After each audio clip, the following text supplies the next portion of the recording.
Hello दोस्तों, तो स्वागत है आपका एक और न्यू स्टोरी में।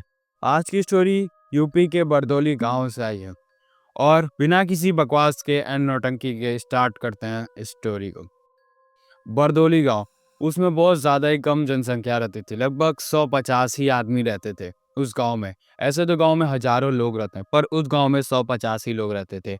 उस 150 में से 3 लोग अलग कर देते हैं, मतलब अमन, अमन के पापा, अमन की मम्मी और अमन की एक छोटी बहन। अमन जो बाहर काम करता था और गांव में मतलब अपने मम्मी पापा को पैसा देता था कि गांव में रहने खाने का और बीज उगाने का, खेती करने का। तो अमन जो है एक बार बाहर काम कर रहा होता है, तो उसकी मम्मी जो उसको फ़ोन करती हैं, कहती हैं आजा बेटा, तेरे पापा का एक्सीडेंट हो गया है। वो आ रहे थे ट्रैक्टर से, तो उनको कोई गाड़ी वाला धक्का वक्का मार दिया है, इसकी वजह से उनका एक्सीडेंट हो गया। तो अमन बोलता है अच्छा मम्मी, आता हूँ, तुरंत आता हूँ। तो उसको बहुत अपने घर वालों से बहुत ज़्यादा प्यार था, तो तुरंत अपनी गाड़ी निकालता है और आने लगता है गाँव। तो वो बाहर शहर में रहता है, वो शहर से आ रहा होता है धीरे धीरे करके गाँव। और गाँव में जो है मतलब एक पीपल का पेड़ रहता था गाँव के बाहर। जैसे एक गाँव में एंटर करोगे ना, वहाँ पे साइड में पीपल का पेड़ बहुत बड़ा, बहुत ज़्यादा बड़ा, ठीक है, पीपल का पेड़ रहता है। तो अमन अमन को ये सब पता नहीं रहता है कि इधर भूत ऊत का किस्सा विस्सा हुआ है, इतना सारा नौटंकी हुआ है। तो अमन को ये सब पता नहीं रहता ना, उसकी मम्मी ने उसको बताया होता है। तो अमन जो है वो रात को लगभग 9:30 या 10 बजे वो आप आने लगता है अपने गांव, मतलब गांव अपने आने लगता है। तो एक और मैं बताना चीज़ भूल गया, वो उस गांव में जो है 8 बजे के बाद बाहर नहीं निकला जाता था, क्योंकि कहा जाता था इधर डायन का कहर है, और पीपल पीपल के पेड़ वाली डायन, जो कि बहुत खतरनाक थी ना। वो जो है अमन जो है अपने घर आ रहा होता है, गाँव में जैसे ही वो एंटर करता है उसको लगता है बहुत अलग फ़ील आ रहा होता है, मतलब कुछ सड़ा-सड़ा फ़ील आ रहा था, महका हुआ ऐसे कुछ सड़ा, बहुत ठंडी हवा, बहुत सड़ी-चढ़ी चीज़ महक रही थी। अमन जो अपनी गाड़ी को जो है वो बाहर कर लिया था, मतलब बाहर गाँव के ही खड़ा कर लिया था, ठीक है? और ओहो! मुँह में बाल चला गया, हाँ। तो अपनी गाड़ी को बाहर-वाहर करके खड़ा करके आता है अपने धीरे-धीरे गाँव। तो जैसे ही वो पीपल के पेड़ के पास जाने वाला होता है, तब से उसको पीछे से आवाज़ आती है, बेटा। तो अमन पीछे मुड़ जाता है, तो दिखता है कौन है?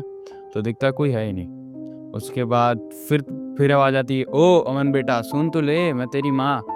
तो अमन तुरंत पीछे देखता है कि अरे मम्मी कहाँ से आ गई यहाँ पे? देखती है कि बूढ़ी सी दादी हैं और वाइट साड़ी में, और थोड़ा फेस बहुत बुढ़ापा वाला है, और कहती हैं अरे बेटा हम भी चाह रहे हैं गाँव के अंदर, हमको भी ले चलो। तो अमन कहता है अच्छा दादी, चलो फिर चलते हैं। तो दादी बोलती है ठीक ठीक बेटा। तो दादी जो है वो उतनी लंबी नहीं थी। अमन जो है वो 5 फुट 10 इंच या 11 इंच का था, मुझे लगता है 6 फुट का। और दादी जो लगभग कहूँगी लगभग 5 फुट 5 इंच, ऐसे मतलब झुकी हुई थी थोड़ी। तो कहती हैं ओ, उसके सर पे हाथ रखते हैं ऐसे करके, और कहती हैं तू बहुत ज़्यादा थका लग रहा है। तो अमन कहता है हाँ दादी माँ, मैं आ रहा था, मेरे पापा एक्सीडेंट हो गया है, मैं आ रहा था यहीं पे गाँव, मेरी मम्मी ने बुलाया था। तो जैसे उसकी दादी माँ, जैसे दादी उसके सर पे हाथ रखती हैं, तो ऐसा लगता है उसकी थकान गायब हो रही है। तो अमन जो किसी के अंदर ऐसा लग रहा था मोहित हो रहा है, किसी के अंदर मतलब मोहित हो रहा है, मतलब बहुत ज़्यादा उसको कंफर्टेबल फील हो रहा है, ऐसा कुछ। और जो है दादी जो उसके सर पे हाथ रखती हैं, और धीरे-धीरे करते-करते वो पीपल के पेड़ के पास आ जाती हैं। तो फिर जैसे ही वो दादी जो है उसके ऊपर से हाथ हटा देती हैं, तो कहता क्या हुआ दादी माँ? कहती हैं फँस गया जाल में।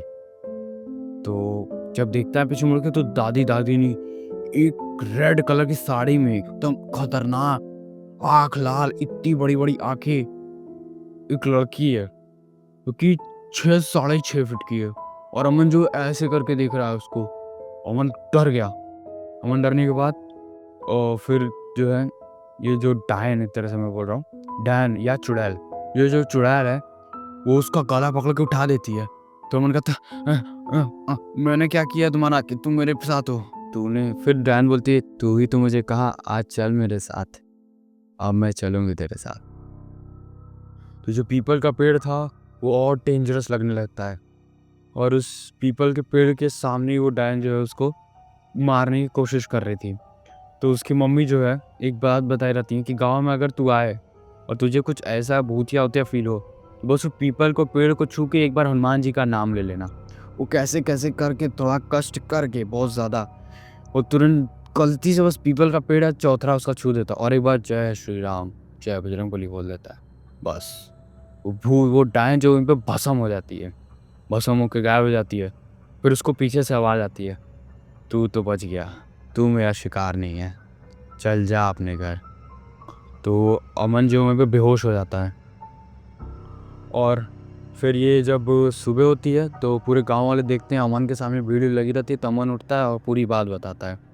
तो अमन को फिर घर में ले जाया जाता है, अपने पापा की हालत दिखाई जाती है। उसके पापा को ये नहीं बताया जाता है कि अमन के साथ क्या क्या हुआ है।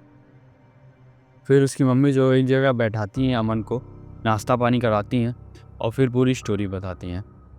इस गांव में ये जो गांव है उसमें जो है, ये एक लड़की रहती थी बहुत सुंदर, और बहुत ज़्यादा ही सुंदर। उस पर बहुत ज़्यादा लड़के मनमोहित होके अपनी जान दे दिए थे।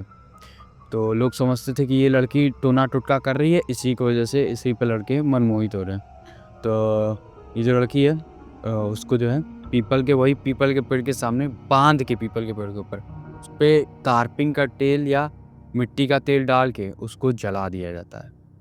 और लड़की जो चिल्लाती रहती है कि माँ के स्वरूप में आऊँगी ज़रूर और पूरे गांव को ख़त्म कर दूंगी। इसीलिए इस गांव में बहुत ज़्यादा कम जनसंख्या है। समझिए तुम लोग पूरा रिलेटिव स्टोरी। और स्टोरी यहीं पे ख़त्म। अमन जो अभी भी खुश है और सब चीज़ एकदम बेस्ट चल रहा है। तो एनीवेज गाइस, आज की स्टोरी पसंद आई हो तो वीडियो को लाइक कर देना एंड चैनल को सब्सक्राइब कर देना एंड कमेंट में ज़रूर बताना कि डायन की कैसी लगी स्टोरी।